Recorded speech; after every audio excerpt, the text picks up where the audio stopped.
Thank you so much, sir. I guess right away, is that a solution? We saw Peter Doocy of Fox News really press there. Are we getting answers, or are we getting redirection?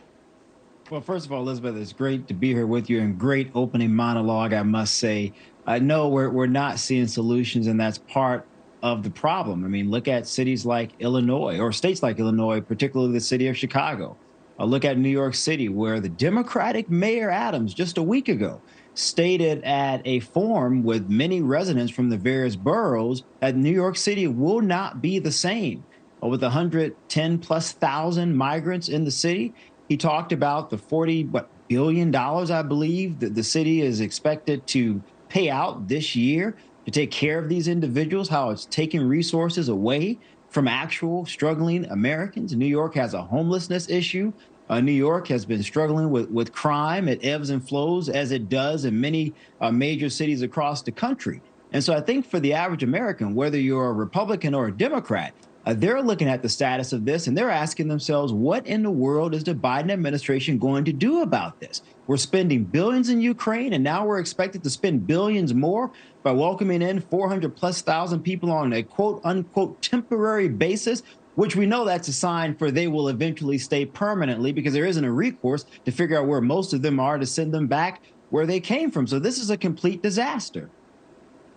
Okay, so my job to play devil's advocate, let's just say I'm part of the Biden administration. My response to you is, this is my solution. The example that I gave you with the Venezuelan immigrants, if you grant them that work permit for 18 months, they will integrate in society, they will contribute, they will work.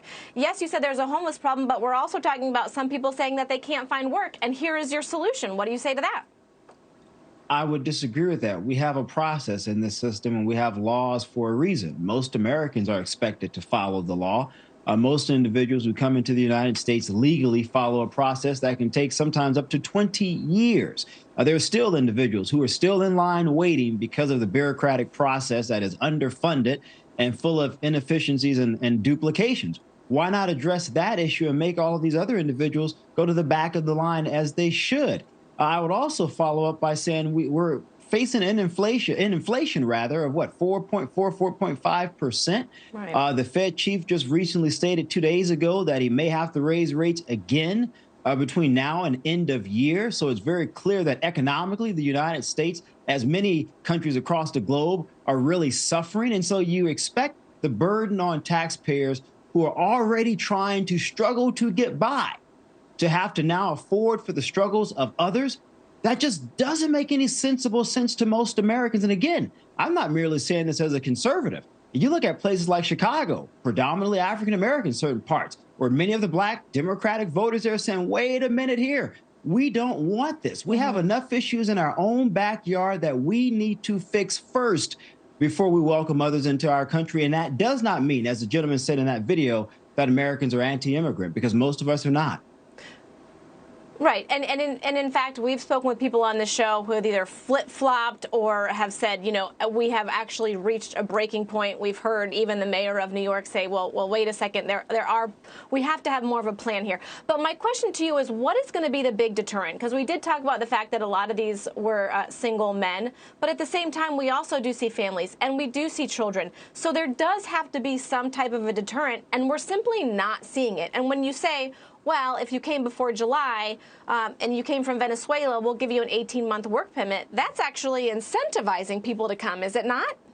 Of course, it's incentivizing people to come, because folks will find a way to skirt around the rules or the laws, as they have been doing for the past couple of years now. This isn't a new phenomenon. I mean, I'm of the opinion at this point, in part because we don't necessarily know who some of these people are. We've seen various reportings that individuals connected with various foreign terrorist groups have paid various cartels to help them cross the border to get into the United States. We've seen various reporting that China, for example, is utilizing this moment to get military trained men into our country for reasons that the public, for the most part, just does not know, because the government isn't sharing the reasons why, or at least their beliefs for why. So I think we need to completely shut down the southern border. I don't think we have a choice until we get complete control over how many people are coming into this country, from where, what their backgrounds are, what their intents are, and figure out a better way to track these individuals if we do decide to permit some of them, Elizabeth. Now Thanks for watching. Go to newsnationnow.com to find NewsNation on your television provider. And don't forget to subscribe. Click the red button to get more of NewsNation's fact-driven, unbiased coverage.